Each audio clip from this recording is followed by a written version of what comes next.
Good morning student.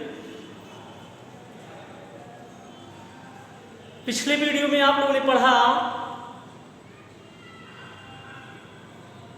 100 से अधिक परमाणु क्रमांक युक्त तत्वों का आईपीसी नाम। आप जिस किसी भी तत्व का परमाणु क्रमांक 100 से ज्यादा होगा उनका आईपीसी नाम और उस तत्व के संक्षिप्त रूप को आप प्रतीक के रूप में लिख सकते हैं। बताया गया, ठीक। चलिए एक का नाम आप लोग करके बता दीजिएगा। 109 का, 105 का और 104 का। 104, 105 और 104 का आप आईपीसी नाम और संक्षिप्त रूप लिख करके जरूर भेजिएगा, ठीक है। कमेंट जरूर कीजिएगा। चलिए इसी के आगे आज हम अगला टॉपिक पढ़ते हैं। इलेक्ट्रॉनिक विन्यास के आधार पर दीर्घाकार आवर्त सारणी का 4 खंडों में विभाजन। इलेक्ट्रॉनिक विन्यास के आधार पर दीर्घाकार आवर्त सारणी का 4 खंडों में विभाजन। आप लोग जानते हैं जो दीर्घाकार आवर्त सारणी आप पढ़े उस दीर्घाकार आवर्त सारणी को 4 ब्लॉकों में बांटा गया है। कितने ब्लॉकों में बांटा गया है? 4 ब्लॉकों में बांटा गया है। वो 4 ब्लॉक कौन है, कौन कौन से आप जानते हैं? वो 4 ब्लॉक कौन कौन से हैं? एस, पी, डी और एफ, ठीक है। दीर्घाकार आवर्त सारणी को कितने ब्लॉकों में बांट दिया गया है? दीर्घाकार आवर्त सारणी को इलेक्ट्रॉनिक विन्यास के आधार पर 4 ब्लॉकों में बांट दिया गया है। अंतिम इलेक्ट्रॉन जिस किसी उपकोष में प्रवेश करता है, अंतिम इलेक्ट्रॉन जिस किसी उपकोष में प्रवेश करता है उसी के आधार पर क्या किया गया? इलेक्ट्रॉनिक विन्यास कर दिया गया, ठीक है। तो यहां पर हम देखते हैं कि कुल कितने ब्लॉक हैं। आप ब्लॉक जानेंगे कौन सा ब्लॉक किस समूह में है, आप भी जान चुके। हमने आपको आवर्त सारणी बताया था, तो आवर्त सारणी में भी आपने मतलब देखा होगा, ठीक है।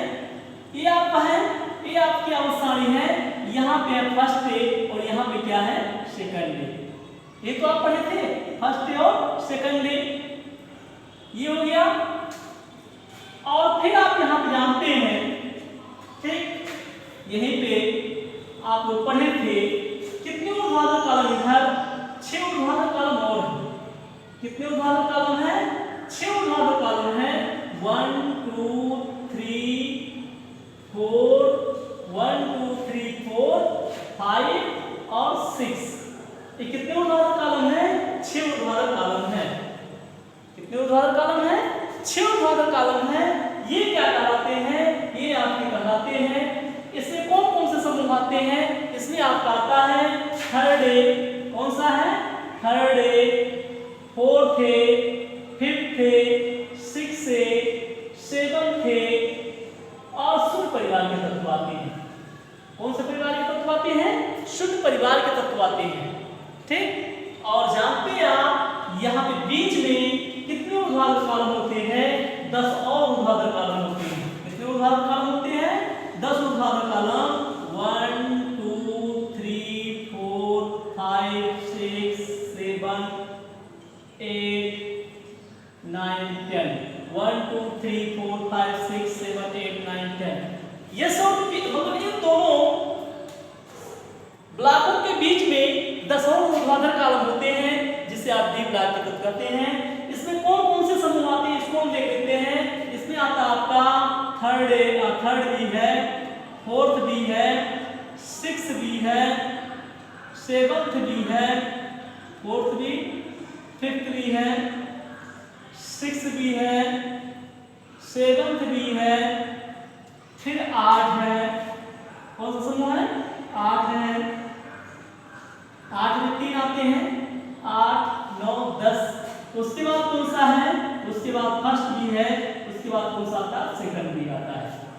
ये सारे हैं। और नीचे आप जानते हैं, नीचे और भी 2 और क्षैतिज कॉलम होते हैं जिसे आप क्या कहते हो? जिसे आप कहते हो, क्या कहते हो? यह ब्लॉक कहते हो। आपको बताया कि यहाँ पे 2 क्षैतिज कॉलम और होते हैं। कितने क्षैतिज कॉलम होते हैं? 2 क्षैतिज कॉलम होते हैं। एक को कहते हो आप लेंथेनाइड श्रेणी के तत्व और एक को क्या कहते हो आप एक्टिनाइड श्रेणी के तत्व। इन दोनों को आप सामूहिक रूप से क्या कहते हो? इन दोनों को आप सामूहिक रूप से आंतरिक संक्रमण तत्व कहते हो। ठीक है, चलिए तो ये थी आपकी दीर्घाकार आवर्त सारणी। इस दीर्घाकार आवर्त सारणी में आप जानते हैं कुल कितने समूह हैं? दीर्घाकार पढ़ चुके हैं सब। दीर्घाकार आवर्त सारणी में कुल 18 समूह होते हैं। बाईं ओर से दाईं ओर समूहों का क्रम आप जानते हैं, first day, second day, third day, fourth day, fifth day, sixth day, seventh day, eight समूह के 3 काल होते हैं जो कि अपवाद हैं, फर्स्ट डे और सेकंड डे है। Third day, fourth day, fifth day, sixth day, sixth से सेवंथ डे और शून्य परिवार के तत्व हैं। ठीक, हम बताते हैं इनको ब्लॉक में बांटा गया। आप जानते हैं फर्स्ट डे और सेकंड डे समूह के तत्वों को, फर्स्ट डे और सेकंड डे समूह के तत्वों को आप क्या कहते हो? फर्स्ट डे और सेकंड डे समूह के तत्वों को आप कहते हो यस ब्लॉक एलिमेंट। कौन सा ब्लॉक है? यस ब्लॉक है। फर्स्ट डे और सेकंड डे समूह के तत्वों को क्या कहते हो? यस ब्लॉक तत्व कहते हो। यस ब्लॉक तत्व क्यों कहते हो? क्योंकि इन समूहों के तत्वों का इलेक्ट्रॉनिक विन्यास करने पर अंतिम इलेक्ट्रॉन किसमें प्रवेश करता है? यस में प्रवेश करता है। अगर यस में 1 इलेक्ट्रॉन होता है, यस कोष में कितना इलेक्ट्रॉन होता है? 1 इलेक्ट्रॉन होता है, तो फर्स्ट ए परिवार का तत्व होता है। अगर यस में 2 इलेक्ट्रॉन होता है तो सेकंड ए परिवार का तत्व होता है। कोई दिक्कत? फिर हम आते हैं दाहिनी ओर, आवर्त सारणी में दाहिनी ओर। यहाँ पे कितने ऊर्ध्वाधर कॉलम है? 6 ऊर्ध्वाधर कॉलम है, जिन्हें हम क्या कहते हैं? पी ब्लॉक एलिमेंट कहते हैं। क्या कहते हैं? P block element. Yes block element है, इधर कौन सा? पी ब्लॉक एलिमेंट है। पी ब्लॉक तत्व के अंतर्गत कौन कौन से समूह है? First day, third day, fourth day, fifth day, sixth day, seventh day शून्य परिवार के तत्व जो आते हैं वो किसमें आते हैं? पी ब्लॉक में आते हैं। ठीक, पी ब्लॉक तत्व को पी ब्लॉक में क्यों रखा गया? क्योंकि इस ब्लॉक के अंतर्गत जितने भी तत्व आते हैं उन सभी तत्वों का इलेक्ट्रॉनिक विन्यास करने पर इनका अंतिम इलेक्ट्रॉन पी उपकोष में प्रवेश करता है। किस उपकोष में प्रवेश करता है? पी उपकोष में प्रवेश करता है। इसीलिए इसे हम क्या कहते हैं? पी ब्लॉक एलिमेंट कहते हैं। किसी भी तत्व को हम देख लें, जैसे आप जानते हैं थर्ड ए में कौन कौन से तत्व हैं? थर्ड ए में जैसे बोरान आता है, एल्युमिनियम आता है, गैलियम आता है, इंडियम आता है, थैलियम आता है। ये सभी किसमें आते हैं? थर्ड ए में आते हैं। ठीक, तो अगर हम थर्ड ए की बात करें, थर्ड ए में बोरान, एल्युमिनियम ये सारे तत्व हैं। तो अगर हम बोरान, एल्युमिनियम सभी तत्वों को देख लें, जैसे बोरान है, एल्युमिनियम ये सारे तत्व हैं, ये थर्ड ए में रखे गए हैं। क्यों रखे गए? देखते हैं इलेक्ट्रॉनिक विन्यास करके। बोरान का परमाणु क्रमांक कितना होता है? 5 होता है।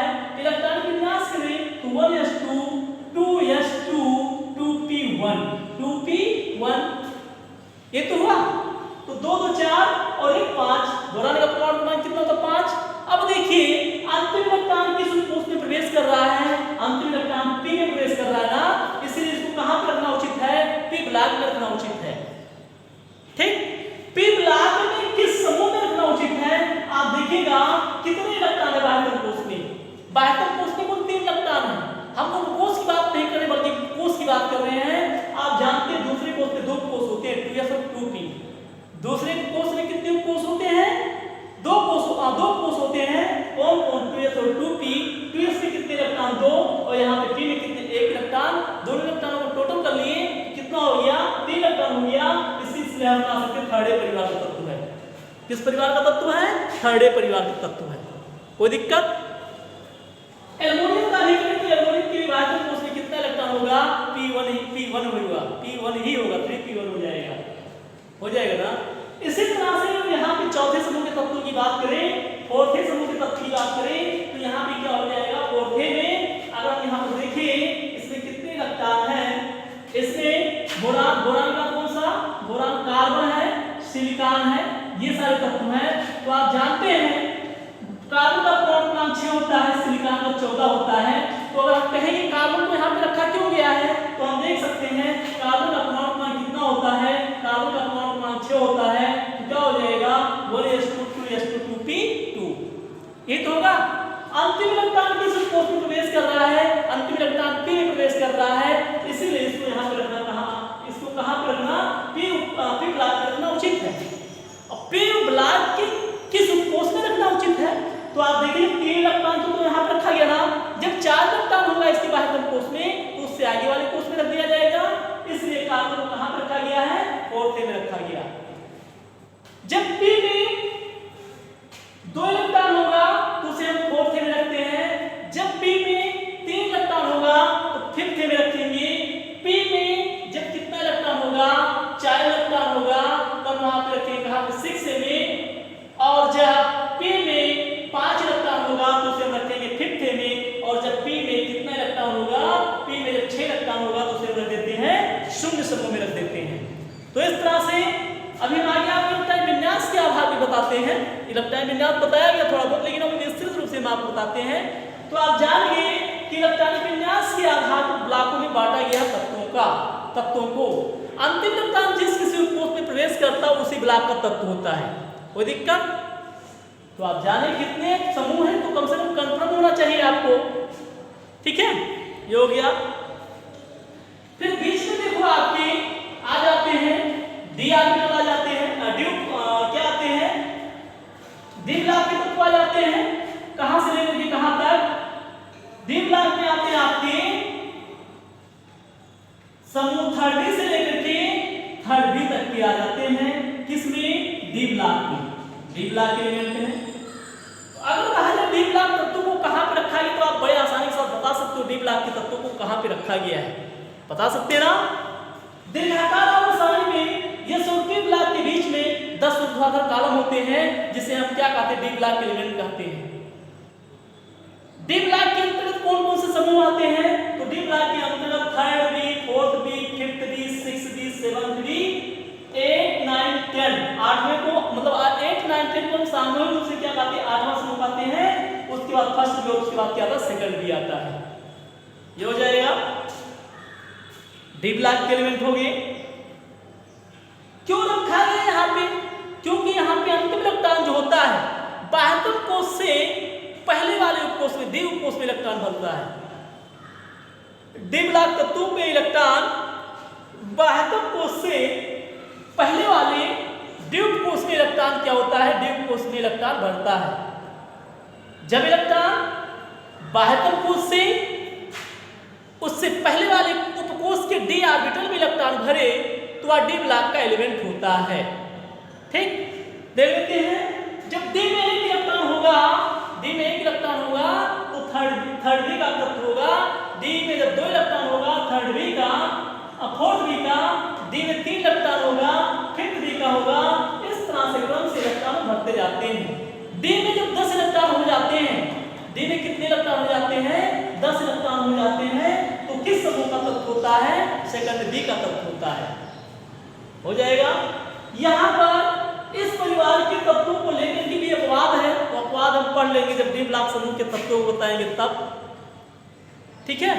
तो ये है इलेक्ट्रॉनिक विन्यास के आधार पर दीर्घाकार आवर्त सारणी को 4 ब्लॉक में बांटना। 3 हम जान चुके ना। एकदम नीचे 2 क्षैतिज कॉलम होते हैं जिसे कहते हैं, आप आगे बता रहे हैं, परमाणु क्रमांक 90 से लेकर 71 तक के तत्व लेंथेनाइड, परमाणु क्रमांक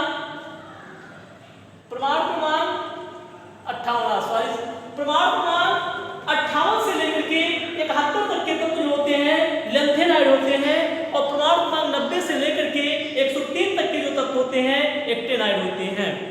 फिर से सुनिएगा, परमाणु क्रमांक 58 से लेकर के 71 तक के जो 14 तत्व होते हैं वो क्या होते हैं, लेंथेनाइड होते हैं, और परमाणु क्रमांक 90 से लेकर के 103 तक के जो तत्व होते हैं एक्टेनाइड श्रेणी के तत्व होते हैं। और इन दोनों श्रेणियों के तत्वों को हम सामूहिक रूप से क्या कहते हैं, सामूहिक रूप से हम लेंथेनाइड, सामूहिक रूप से हम आंतरिक संक्रमण तत्व कहते हैं, और इन्हें हम या ब्लॉक के तत्व भी कहते हैं। क्या होते हैं, या ब्लॉक तत्व हैं, ठीक है। तो इस तरह से आज हम आपको बताए दीर्घाकार आवर्त सारणी को 4 ब्लॉकों में बांटा गया है, किस आधार पर बांटा गया है। तो आप अगर अभी ना जानते तो एक लाइन में आप जरूर जानिएगा, इस किसने बांटा, मतलब किस आधार पर बांटा गया है ब्लॉकों में, मतलब दीर्घाकार आवर्त सारणी को 4 ब्लॉक में किस आधार पर बांटा गया, तो आप बताइएगा मतलब अंतिम इलेक्ट्रॉन जिस किसी उपकोष में प्रवेश करता है उसी ब्लॉक का तत्व होता है, इलेक्ट्रॉन विन्यास के आधार पर बताया गया। ठीक है, तो आज के लिए बस इतना ही। आप दीर्घाकार आवर्त सारणी एक बार पुनः दोहराइएगा और जो बताया गया इसको भी देखिएगा। कल से हम एक एक ब्लॉक के बारे में पढ़ेंगे, एक एक ब्लॉक के लक्षण के बारे में पढ़ेंगे। तो कम से कम आप इतना जाने कौन से ब्लॉक के अंतर्गत कौन कौन से समूह हैं और उन समूहों में कौन कौन से तत्व उपस्थित हैं। ठीक, तो आज का होमवर्क आप लोगों का यही होगा कि इस ब्लॉक में जो भी समूह है फर्स्ट डे और सेकंड डे, इस समूह में जितने भी तत्व हैं उन तत्वों को आप याद करें।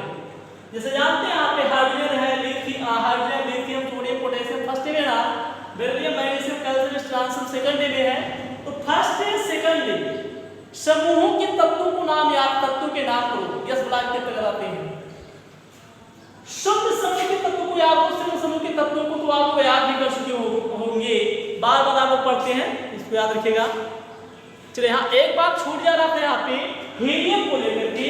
हीलियम शून्य परिवार का तत्व है। हीलियम किस परिवार का तत्व है? शून्य परिवार का तत्व है।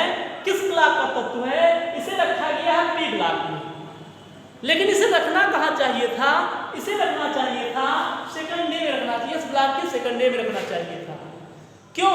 जब इलेक्ट्रॉनिक विन्यास के आधार पर रखा गया है, तत्वों का वर्गीकरण किया गया है, तो अगर हीलियम का परमाणु जानते हैं, हीलियम का परमाणु 2 होता है, इसका इलेक्ट्रॉनिक विन्यास में तो क्या होगा 1s2। क्या हुआ? 1s2। अंतिम इलेक्ट्रॉन किसमें प्रवेश कर रहा है? यस में प्रवेश कर रहा है ना, तो जब यस में प्रवेश कर रहा है तो इसे भी यस ब्लॉक में रखना चाहिए था, लेकिन इसको कहां पे रखा गया? पी ब्लॉक में रखा गया है। तो अपवाद है, अगर हीलियम को यहां पे रख दिया जाता, ठीक, तो इसका जो गुण था इस समूह में उपस्थित तत्वों के गुणों के साथ समानता प्रदर्शित नहीं करता था, जबकि ये अपने समूह के तत्वों के साथ गुण में क्या करता, मतलब अपने गैसों के गुणों से समानता प्रदर्शित करता है। इसलिए हीलियम को भी कहां पे रख दिया गया? शून्य परिवार में रख दिया गया, पी ब्लॉक के शून्य परिवार में रख दिया गया। क्यों? क्यों समानता नहीं प्रदर्शित करता? क्यों इन सभी तत्वों के साथ समानता प्रदर्शित करता है? आपने पढ़ा होगा, हम इलेक्ट्रॉन विन्यास करते हैं, आप बोल रही कौन सा बताते हैं? इलेक्ट्रॉन विन्यास नाभिक हो गया, नाभिक की बात कितनी कक्षा होती है? आप लोग पढ़े हैं कि बाह्य कोष में अधिकतम 2 इलेक्ट्रॉन भेजा सकते हैं। नाभिक के बाहर के पहले कोष में अधिकतम कितने इलेक्ट्रॉन भेजा सकते हैं? 2 इलेक्ट्रॉन भेजा, 2 से ज्यादा इलेक्ट्रॉन नहीं भेजे जा सकते। तो 2 इलेक्ट्रॉन ही क्या मान लिया जाता है? अस्थायी व्यवस्था मान ली जाती है। इनका भी अष्टक पूरा मान लिया जाता है। अष्टक इनके अपवाद में आता है, लेकिन इनका भी अष्टक क्या पूरा मान लिया जाता है। क्यों? क्योंकि 2 इलेक्ट्रॉन किसी परमाणु के बाद किसी परमाणु में नाभिक के बाहर के पहले कोष में 2 से ज्यादा इलेक्ट्रॉन नहीं भरे जा सकते, और जो 2 से ज्यादा इलेक्ट्रॉन भरे नहीं जा सकते तो भी क्या इनकी एक अस्थायी व्यवस्था है। और यहाँ पर सभी तत्वों का मतलब क्या अष्टक पूरा होता है, ये भी ऐसा कुछ रखता है। इसीलिए हीलियम को वहां पे रखना उचित है, जबकि यहाँ पे रखना उचित, हीलियम को शून्य परिवार के तत्वों के साथ रखना उचित है, जबकि सेकंडरी परिवार के तत्वों के साथ रखना उचित नहीं है। तो हीलियम को लेकर के अपवाद है। हीलियम को कहां पर रखना चाहिए था? यस में रखना चाहिए था, लेकिन पी में रखा गया है। क्यों रखा गया? क्योंकि ये सारे गुण प्रदर्शित करता है, अक्रिय गैसों जैसा गुण प्रदर्शित करता है, इसलिए वहां पे रखा गया इसको। ठीक है, बस आज के लिए बस इतना ही। और आप लोग कम से कम 3 समूह का आज याद करेंगे, 3 और जो भी 3 ब्लॉक में और जो 4 समूह 5 समूह बचेंगे उन समूहों को आप अगले दिन याद कर लेंगे। तो कम से कम आप यस ब्लॉक के तत्वों के नाम और यस ब्लॉक में किस समूह में कौन कौन से तत्व आते हैं ये याद कीजिए। पी ब्लॉक में कौन कौन सा समूह है और उन समूह में कौन कौन से तत्व हैं ये आप याद करें। ये आप लोगों का आज का होमवर्क है, तो आप इसको कीजिएगा। कल हम विशेषता लक्षण जो भी है एक एक ब्लॉक का लक्षण विशेषता आपको नोट कराएंगे और आपको बताएंगे भी। ठीक है, धन्यवाद।